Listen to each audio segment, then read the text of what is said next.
Dear students, ഇനി നമ്മൾ പഠിക്കാൻ പോകുന്നത് +2 ഓർഗാനിക് കെമിസ്ട്രിയിൽ പഠിച്ചിട്ടുള്ള അമീൻസ് എന്ന ചാപ്റ്ററിലുള്ള ഒരു സ്പെഷ്യൽ റിയാക്ഷനാണ് കപ്ലിംഗ് റിയാക്ഷൻ. കപ്ലിംഗ് റിയാക്ഷനെ ഒന്നുകൂടി എക്സ്പ്ലെയിൻ ചെയ്ത് പറഞ്ഞാൽ ഡയസോ കപ്ലിംഗ് റിയാക്ഷൻ. ഇതാണ് നമുക്കൊന്ന് ഡിസ്കസ് ചെയ്യാനുള്ളത്. ഈ റിയാക്ഷൻ നിങ്ങൾ ബെൻസീൻ ഡയസോണിയം ക്ലോറൈഡിന്റെ ഒരു ഇമ്പോർട്ടൻറ്റ് റിയാക്ഷൻ ആയിട്ട് പഠിക്കുന്ന സംഭവമാണ്. അതിന് നമുക്ക് ഒരു എൻട്രൻസ് ലെവലിലുള്ള പോയിന്റുകളും കൂടി ചേർത്തിട്ട് എന്തൊക്കെ കാര്യങ്ങളാണ് മനസ്സിലാക്കാനുള്ളത് ചെക്ക് ചെയ്യും. ഇതില് ബെൻസീൻ ഡയസോണിയം ക്ലോറൈഡ് എന്ന് പറയുമ്പോഴേ നമ്മളെ ബെൻസീൻ റിംഗ് ഉണ്ടായിരിക്കും, N2+ ഉണ്ടായിരിക്കും, Cl- ഉണ്ടായിരിക്കും. ഇതാണ് ബെൻസീൻ ഡയസോണിയം ക്ലോറൈഡ്. ഓക്കെ, ഇതില് ഈ Cl- നമ്മൾ ഇവിടുന്ന് ഒഴിവാക്കി കഴിഞ്ഞാൽ, കാരണം Cl- ഇവിടെ റിയാക്ഷനിൽ പാർട്ടിസിപ്പേറ്റ് ചെയ്യണില്ല. ഇതാണ് diazonium group, benzene diazonium group, positive charge ഉള്ള അയോൺ. ഈ ബെൻസീൻ ഡയസോണിയം ഗ്രൂപ്പിന്റെ പ്രത്യേകത നോക്കൂ, ഇവിടെ N2 ഒരു പ്ലസ് ചാർജ് ഉണ്ട്. ഒരാൾക്ക് പോസിറ്റീവ് ചാർജ് ഉണ്ടെങ്കിൽ നമ്മൾ അയാൾ എന്ത് വിളിക്കും? ഇലക്ട്രോൺ ഡെഫിഷ്യന്റ് സ്പീഷീസ് എന്ന് വിളിക്കും. ഇലക്ട്രോൺ ഡെഫിഷ്യന്റ് സ്പീഷീസിന്റെ പ്രത്യേകത അവർക്ക് ഇലക്ട്രോഫൈലായി പ്രവർത്തിക്കാൻ പറ്റും. സോ ഡയസോ കപ്ലിങ്ങിനെ കുറിച്ച് മനസ്സിലാക്കുമ്പോൾ ശ്രദ്ധിക്കേണ്ട പോയിന്റ്, ഈ റിയാക്ഷനിൽ ഇവര് എന്തായിട്ട് പ്രവർത്തിക്കുന്നു? ഇലക്ട്രോഫൈലായി പ്രവർത്തിക്കുന്നു. It act as electrophile.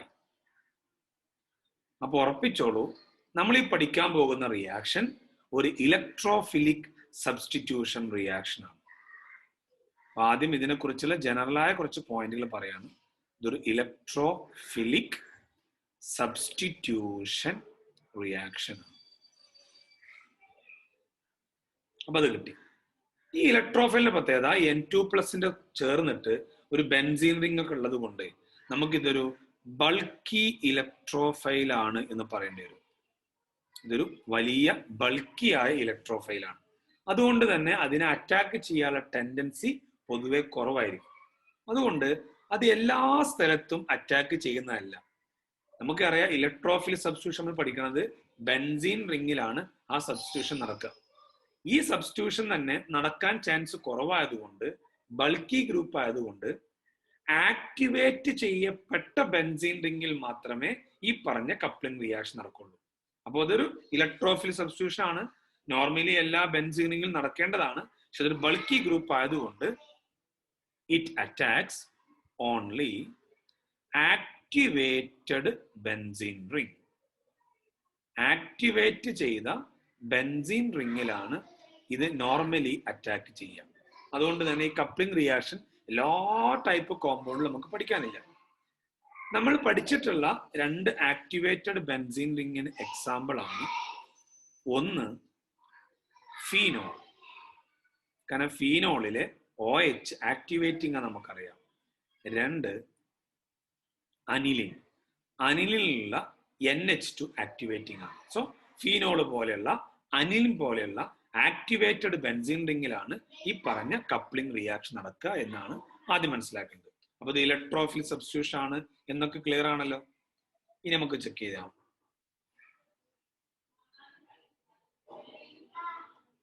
With phenol ഞാൻ റിയാക്ഷൻ ഇവിടെ ചെയ്തതാണ്. ബെൻസീൻ റിംഗിൽ N2+ and Cl- react with phenol. Benzene റിംഗിൽ OH. നമ്മൾ പഠിച്ചിട്ടുണ്ട് OH ഒരു ഓർത്തോ പാരാ ഡയറക്റ്റിംഗ് ഗ്രൂപ്പാണ്. അതുകൊണ്ട് തന്നെ ഈ ഇലക്ട്രോഫൈലിന് ഓർത്തോ പൊസിഷൻ അറ്റാക്ക് ചെയ്യാം, അല്ലെങ്കിൽ പാരാ പൊസിഷൻ അറ്റാക്ക് ചെയ്യാം. ഇതിലെവിടെയായിരിക്കും മേജർ പ്രൊഡക്റ്റ് കിട്ടുക? അത് പാരയാണ്. ഇവിടെ പാര മാത്രം കൺസിഡർ ചെയ്താൽ മതി, കാരണം പാരയിലോട്ട് മാത്രമേ ആളുകൾ പോവുള്ളൂ. ഇതൊരു ബൾക്കി ഗ്രൂപ്പ് ആയതുകൊണ്ട് തന്നെ ഓർത്തോനെ അറ്റാക്ക് ചെയ്യാൻ കഴിയില്ല. സോ ഈ N2+ ഇതിന്റെ പാരാ പൊസിഷനെ അറ്റാക്ക് ചെയ്യുന്നു. അപ്പൊ ഞാൻ ഇതിന്റെ പ്രൊഡക്റ്റ് എഴുതാൻ പോവാണ്. എങ്ങനെ പ്രൊഡക്റ്റ് എഴുതും? ഫസ്റ്റ് ബെൻസീൻ റിംഗ് ഞാൻ എഴുതി. ഇത് ഡയസോണിയം ഗ്രൂപ്പിന്റെ ബെൻസീൻ റിംഗ് ആണ്. പിന്നെ ഇവിടെ N2+ ഉണ്ടല്ലോ, N2+ പാരാ പൊസിഷൻ അറ്റാക്ക് ചെയ്യുന്നതോട് കൂടി ആ ഭാഗം ന്യൂട്രലൈസ് ചെയ്ത് പോയി. അപ്പോൾ normally N double bond N എന്നാണ് എഴുതുക. കാരണം നോർമലി നൈട്രജൻ 3 ബോണ്ടിൽ ഉണ്ടാക്കുക, 3 ബോണ്ടൊക്കെ ഉണ്ടാക്കിയിട്ടുണ്ട്. ഇത് അടുത്ത ബെൻസീറിംഗ് ആണ്, അതായത് നമ്മുടെ ഫീനോളിലെ ബെൻസീറിംഗ്. ഇവിടെ OH ഉണ്ടാവും. ഓക്കെ, ഇവിടെ 2 ബെൻസീറിംഗ്. N2 എന്ന ഫങ്ഷണൽ ഗ്രൂപ്പിനെ അസോ ഗ്രൂപ്പ് എന്നാണ് വിളിക്കുക. അസോ ഗ്രൂപ്പ് വഴി കപ്പിൾ ചെയ്തുകൊണ്ടാണ് ഇതിനെ കപ്ലിംഗ് റിയാക്ഷൻ വിളിക്കുന്നത്. ഒന്നും കൂടി സ്പെസിഫൈ ചെയ്താൽ ഡയസോ കപ്ലിംഗ് എന്ന് വിളിക്കുന്നത്. ഇതിന്റെ പേര് പഠിക്കുമ്പോഴേ 2 ബെൻസീറിങ്ങും N2 കൂടി ചേർന്നതാണ് അസോ ബെൻസീൻ. ഡൈബെൻസീൻ എന്ന് പറയില്ല, അസോ ബെൻസീൻ. ഇതിന്റെ പാരാ പൊസിഷനിലല്ലേ OH ഉള്ളത്. So it names para hydroxy azo benzene. Para hydroxy azo benzene. ഇനി ഇതുമായി ബന്ധപ്പെട്ട് ചില അഡീഷണൽ പോയിന്റ് പഠിക്കാനുള്ളത്, ഇങ്ങനെ കിട്ടുന്ന അസോ കോമ്പൗണ്ടുകളെല്ലാം കളേർഡ് കോമ്പൗണ്ടുകളായിരിക്കും. ഓക്കെ, ആ കളേർഡ് കോമ്പൗണ്ട് ആവുള്ള കാരണം ഇവിടെ ഒരു ബെൻസീറിംഗ് ഉണ്ട്, അത് കണക്ട് ചെയ്തത് ഒരു അൺസാച്ചുറേറ്റഡ് കോമ്പൗണ്ടിനോടാണ്. ഇത് അടുത്ത ബെൻസീറിനോട് കണക്ട് ചെയ്തിട്ടുണ്ട്. അതുകൊണ്ട് തന്നെ ഈ അസോ കോമ്പൗണ്ടിന്റെ പ്രത്യേകത, ഇവിടെ എക്സ്റ്റെൻഡഡ് ഡീലോക്കലൈസേഷൻ ഉണ്ട്. ഡീലോക്കലൈസേഷൻ റെസൊണൻസ് കേട്ടില്ലേ, ഓഫ് പൈ ബോണ്ട്. ഇവിടെ എക്സ്റ്റെൻഡ് ചെയ്ത് കിടക്കാൻ, extended delocalisation of pi bond ആണ്. ഈ എക്സ്റ്റെൻഡ് ഡീലോക്കലൈസേഷൻ നടക്കണമെങ്കിൽ സ്വാഭാവികമായിട്ടും അതിന് എനർജി വേണം. സോ അവർ പുറത്തുനിന്ന് വിസിബിൾ ലൈറ്റ് അബ്സോർബ് ചെയ്യും. അതുകൊണ്ടാണ് ഇങ്ങനെയുള്ള കോമ്പൗണ്ടുകൾ കളേർഡ് ആകുന്നത്. നമുക്ക് ഇതിന്റെ കളർ പഠിക്കണം. ഇതിന്റെ കളർ ഓറഞ്ച് ആണ്. It used as orange dye. ഇതൊരു ഓറഞ്ച് ഡൈ ആയിട്ട് ഉപയോഗിക്കുന്നു. ഇനി അടുത്ത പോയിന്റ്, ഈ റിയാക്ഷൻ നടക്കാൻ ആവശ്യമായ കണ്ടീഷൻ ഒരു ഇമ്പോർട്ടൻറ്റ് ക്വസ്റ്റ്യൻ ആണ്. അത് മനസ്സിലാക്കേണ്ട കാര്യത്തിലുള്ളൂ. പഠിക്കൽ ടെക്നിക്ക് ഇതാണ്. ഈ ഫീനോൾ എന്ന് പറഞ്ഞാലേ അത് അസിഡിക് ആയ ഒരു കോമ്പൗണ്ട് ആണ്. ഫീനോൾ അസിഡിക് ആണ്. അപ്പോൾ നമ്മൾ ഇവിടെ കൊടുക്കേണ്ടത് ബേസിക് മീഡിയം ആണ് എന്ന് പഠിച്ചു വെക്കാം. പക്ഷെ ലെസ് ബേസിക് മീഡിയം എന്ന് എഴുതണം. അപ്പൊ പഠിക്കൽ ടെക്നിക്ക് എന്താ, ഫീനോൾ അസിഡിക് ആയതുകൊണ്ട് നമ്മൾ കൊടുക്കേണ്ടത് ലെസ് ബേസിക് മീഡിയം ആണ്. നമുക്ക് അതിന്റെ pH കൂടി നമ്മൾ എഴുതി വെക്കുകയാണെങ്കിൽ pH 9 to 10 ആണ് ഉപയോഗിക്കുക. 9 മുതൽ 10 വരെയുള്ള pH റേഞ്ച് ആണ് ഉപയോഗിക്കുക. ഓക്കെ, ഫീനോള് അസിഡിക് ആണ്, കൊടുക്കേണ്ട ബേസിക് ആണ്. ഇതിനുള്ള കാരണം, ഇതൊക്കെ ഒരു എൻട്രൻസ് ലെവലിലുള്ള പോയിന്റുകളാണ് എന്ന് നമ്മൾ മനസ്സിലാക്കണം. റീസൺ എത്രയേ ഉള്ളൂ. ഈ ഫീനോൾ എന്ന് പറഞ്ഞാൽ ഒരു അസിഡിക് ആയ കോമ്പൗണ്ട് ആയതുകൊണ്ട് നിങ്ങളൊരു ബേസിക് മീഡിയം കൊടുത്താലേ ഫീനോളിൽ നിന്ന് H+ എന്ത് ചെയ്യും, പുറത്തോട്ട് പോകും. ബെൻസീൻ റിംഗിൽ O- എന്ന് വരും. ഈ O- പ്രത്യേകത അവിടെ 3 ലോൺ പെയർ ഉണ്ടാവും, ഒരു മൈനസ് ചാർജ് ഉണ്ടാവും. ഇവിടുന്ന് H2 പോയിക്കോട്ടെ. ഇതിനെ വിളിക്കുന്ന പേരാണ് phenoxide ion. It is phenoxide ion. OH-നെക്കാളും മോർ ആക്ടിവേറ്റിംഗ് ആണ് O-. അപ്പൊ ഫീനോക്സൈഡ് അയോൺ ആയുള്ള മെച്ചെന്താ, ഈ റിയാക്ഷൻ വേഗം നടക്കും. അപ്പൊ എന്തിനാ നിങ്ങൾ ആ ബേസിക് മീഡിയം കൊടുത്തെന്ന് ചോദിച്ചു കഴിഞ്ഞാൽ, ഫീനോള് ഫീനോക്സൈഡ് ആയി മാറുന്നു, ആ സമയത്ത് അത് മോർ ആക്ടിവേറ്റഡ് ആയി മാറുന്നു. അപ്പൊ ഇതിനാവശ്യമായ ലെസ് ബേസിക് മീഡിയം കൊടുത്താൽ മതി. ഓവർ ബേസിക് മീഡിയം കൊടുത്താൽ OH- കോൺസെൻട്രേഷൻ കൂടും. ആ OH- ഈ N2+ ലിങ്ക് ചെയ്യാം, അതിനെ ന്യൂട്രലൈസ് ചെയ്യാം. അപ്പൊ പിന്നെ അത് ഇലക്ട്രോഫൈലായി പ്രവർത്തിക്കാൻ ചാൻസ് കുറവാണ്. അപ്പൊ ചെറിയ രീതിയിലുള്ള ബേസിക് മീഡിയം കൊടുത്താൽ മതി എന്നുകൂടി മനസ്സിലാക്കി വെക്കുക. ഇതാണ് വിത്ത് ഫീനോൾ. ഇതേപോലെ റിയാക്ഷൻ ആണ് അടുത്തത് വിത്ത് അനിലിൻ. അനിലിനോടുള്ള റിയാക്ഷൻ ഇതേപോലെ നമ്മൾ റിയാക്ഷൻ എഴുതുന്നു. Benzene diazonium chloride plus benzene റിംഗിൽ NH2. ഈ NH2 എന്ന് പറഞ്ഞാൽ അതൊരു ഓർത്തോ പാരാ ഡയറക്റ്റിംഗ് ഗ്രൂപ്പ് ആയതുകൊണ്ട് ഈ N2+ എന്ന് പറയുന്ന ഇലക്ട്രോഫൈല് ഇതിന്റെ പാരയിലാണ് അറ്റാക്ക് ചെയ്യാൻ ഈസി. അങ്ങനെ പാരൻ അറ്റാക്ക് ചെയ്താൽ നേരത്തെ കിട്ടിയ പോലെതാ ബെൻസീൻ റിംഗ് N2 എന്ന് പറഞ്ഞ് ഇങ്ങനെ എഴുതി, അടുത്ത ബെൻസീൻ റിംഗ് എഴുതി, ഇവിടെ NH2 എഴുതി. ഇതിന്റെ പേരെന്തായിരിക്കും, പാരാ പൊസിഷനില് അമിനോ ഗ്രൂപ്പ് അല്ലേ, para amino azobenzene. Para amino azobenzene. ഈ കോമ്പൗണ്ടിന്റെ പ്രത്യേകത, ഇതും നേരത്തെ പറഞ്ഞ പോലെ ഡൈ ആയിട്ട് യൂസ് ചെയ്യും. ഇത് യെല്ലോ ഡൈ ആണ്. ആ കളറൊക്കെ പഠിച്ചു വെക്കണം. ഫീനോൾ വരുമ്പോൾ ഓറഞ്ച് ആയിരുന്നു, അനിലിൻ വരുമ്പോൾ യെല്ലോ ആണ്. ഇനി നേരത്തെ പറഞ്ഞ പോലെ കണ്ടീഷൻ കൊടുക്കാൻ പോവാണ്. ഈ അനിലിൻ എന്ന് പറഞ്ഞാലേ ഒരു ബേസിക് ആയ കോമ്പൗണ്ടാണ്. അപ്പൊ നിങ്ങൾ ഏത് കണ്ടീഷൻ കൊടുക്കണം? ലെസ് അസിഡിക് മീഡിയം കൊടുക്കുക. പഠിക്കാനുള്ള ടെക്നിക്കാണ് കേട്ടോ. ഇതിന്റെ പി എച്ച്, നേരത്തെ നമ്മൾ പറഞ്ഞ പി എച്ച് 9 to 10 അല്ലേ? ഏനേക്കാളും കൂടുതൽ 8 ഒഴിവാക്കി 9ഉം 10ഓ പറഞ്ഞത്.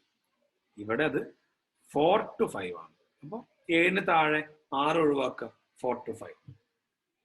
എന്തിനാണ് അവിടെ അസിഡിക് മീഡിയം കൊടുത്തെന്ന് ചോദിക്കുമ്പോൾ നല്ലൊരു പോയിന്റ് ആണ്, ശ്രദ്ധിക്കണം. റീസൺ ശ്രദ്ധിക്കൂ.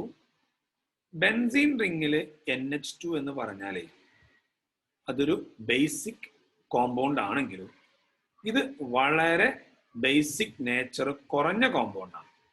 ആരോമാറ്റിക് അമീൻസിന് ബേസിക് നേച്ചർ വളരെ കുറവാണ് എന്നൊരു കൺസെപ്റ്റ് ഒക്കെ ഉണ്ട്. ഇത് വളരെ ലെസ് ബേസിക് ആണ്. ഓക്കെ, ഇതിലോട്ട് നിങ്ങൾ H+ കൊടുക്കുകയാണെങ്കിൽ, എങ്ങനത്തെ H+ അറിയോ? സ്ട്രോങ് H+ കൊടുക്കുകയാണെങ്കിൽ, കാരണം ഇത് ബേസിക് നേച്ചർ കുറവായതുകൊണ്ട് അത്ര പെട്ടെന്ന് റിയാക്ട് ചെയ്യില്ല. സ്ട്രോങ് H+ കൊടുക്കുകയാണെങ്കിൽ ആ H+നെ ആ NH2 സ്വീകരിച്ചിട്ട് NH3+ ആവും. ഇതിന്റെ പേരാണ് അനിലിനിയം അയോൺ. അനിലിനിയം അയോൺ. നേരത്തെ നമുക്ക് ഫീനോക്സൈഡ് അയോൺ കിട്ടി, ഇത് അനിലിനിയം അയോൺ. ഈ അനിലിനിയം അയോണിന്റെ പ്രത്യേകത, ഇതിലുള്ള NH3+ ഇലക്ട്രോണിനെ വിഡ്രോ ചെയ്യുന്ന ഗ്രൂപ്പാണ്. It electron withdrawing. ഈ ഇലക്ട്രോൺ വിഡ്രോയിങ് ആയതുകൊണ്ട് ഈ അനിലിനിയം അയോൺ ഡീആക്ടിവേറ്റിംഗ് ആണ്. അപ്പൊ എന്താ മനസ്സിലാക്കേണ്ടത്? അനിലിനിയം അയോൺ ഉണ്ടായിക്കഴിഞ്ഞാൽ ഈ റിയാക്ഷൻ നടക്കാനുള്ള ചാൻസ് കുറയാണ് ചെയ്യുക. അതുകൊണ്ട് അനിലിനിയം അയോൺ ഉണ്ടാവാതിരിക്കാനാണ്, ഫോം ചെയ്യാതിരിക്കാനാണ് നിങ്ങൾ ലെസ് അസിഡിക് മീഡിയം കൊടുക്കുന്നത്. കാരണം എന്താ? മോർ സ്ട്രോങ് അസിഡിക് മീഡിയം കൊടുത്താൽ മാത്രമേ അനിലിനിയം അയോൺ ഉണ്ടാവുള്ളൂ. അപ്പൊ നിങ്ങൾ ലെസ് അസിഡിക് മീഡിയം കൊടുക്കുന്നത് അനിലിനിയം അയോണ് ഫോം ചെയ്യാതിരിക്കാനാണ്. നേരത്തെ നിങ്ങൾ ലെസ് ബേസിക് മീഡിയം കൊടുത്ത് എന്തിനായിരുന്നു? ഫീനോക്സൈഡ് അയോൺ ഫോം ചെയ്യാനാണ്. കണ്ടിഷോമല്ലേ? ഇത് ഫീനോക്സൈഡ് അയോൺ ഫോം ചെയ്യാൻ അവിടെ കൊടുക്കുന്നത് അനിലിനിയം അയോൺ ഉണ്ടാവാതിരിക്കാൻ. ഇതാണ് വിത്ത് ഫീനോൾ വിത്ത് അനിലിൻ. ഇനി കുറച്ചുകൂടി അപ്ലിക്കേഷൻ ലെവലിലോട്ട് പോവുകയാണെങ്കിൽ 2 പോയിന്റുകൾ നമുക്ക് ഇവിടെ പറയാൻ പറ്റും. മീഥൈൽ ഓറഞ്ച് എന്ന് പറയുന്ന ഒരു കോമ്പൗണ്ട് നമുക്ക് പരിചയമുണ്ട്. അതൊരു ഇൻഡിക്കേറ്റർ ആയിട്ട് ഉപയോഗിക്കുന്നതാണ്. ഈ മീഥൈൽ ഓറഞ്ച് പ്രിപ്പയർ ചെയ്യുന്നത് ഈ പറഞ്ഞ കപ്ലിംഗ് റിയാക്ഷൻ വഴിയാണ്. നമുക്ക് ആ മെത്തേഡ് നോക്കാം. ഇതൊക്കെ ഒരു എൻട്രൻസ് ലെവലിലൊക്കെ വളരെ ഇമ്പോർട്ടൻ്റ് ആണ്. ഇവിടെ NH2 ഉണ്ട്, ഇവിടെ SO3H ഉണ്ട്. ഇത് നമ്മൾ ഈ ചാപ്റ്ററിൽ തന്നെ പഠിക്കുന്ന ഒരു കോമ്പൗണ്ട് ആണ്. ഇതിന്റെ പേരാണ് സൾഫാനിലിക് ആസിഡ്. ഇതിനെ 4-അമിനോ ബെൻസീൻ സൾഫോണിക് ആസിഡ് എന്നും വിളിക്കും. ഇത് സൾഫാനിലിക് ആസിഡ് ആണ്. അനിലിന്റെ സൾഫോണേഷൻ വഴി കിട്ടുന്ന കോമ്പൗണ്ടാണ്. ഇതിനാദ്യം നമ്മൾ എന്ത് ചെയ്യണം അറിയോ? NaNO2 ബാർ HCl കൊടുക്കണം. 0 degree Celsius to 5 degree Celsius. ഇത് നമ്മൾ വിളിക്കുന്ന പേരാണ് ഡൈ അസോറ്റൈസേഷൻ. ഈ ചാപ്റ്ററിന് മുമ്പുള്ള ഭാഗത്ത് വരുന്ന റിയാക്ഷൻ ആണ്. നമ്മളത് ഈ വീഡിയോയിൽ എക്സ്പ്ലെയിൻ ചെയ്തിട്ടില്ല. ഡയസോണിയം സാൾട്ട് ഉണ്ടാവും. ബെൻസീൻ റിങ്ങിൽ N2Cl ഉണ്ടാവും. ഇവിടെ SO3- ഉണ്ടാവും. അങ്ങനെ ഏതാ കാരണം? ഈ NaNO2 Na+ ഉണ്ടല്ലോ, അത് ഈ H+ ഡിസ്പ്ലേ ചെയ്യും. വേണമെങ്കിൽ നമുക്ക് ഇവിടെ Na+ ചേർത്ത് എഴുതാം, അല്ലെങ്കിൽ അയോണിക് കോമ്പൗണ്ട് ആയിട്ട് എഴുതിയാലും മതി. അപ്പൊ ആ ഒരു മാറ്റം കൂടി ശ്രദ്ധിക്കാം.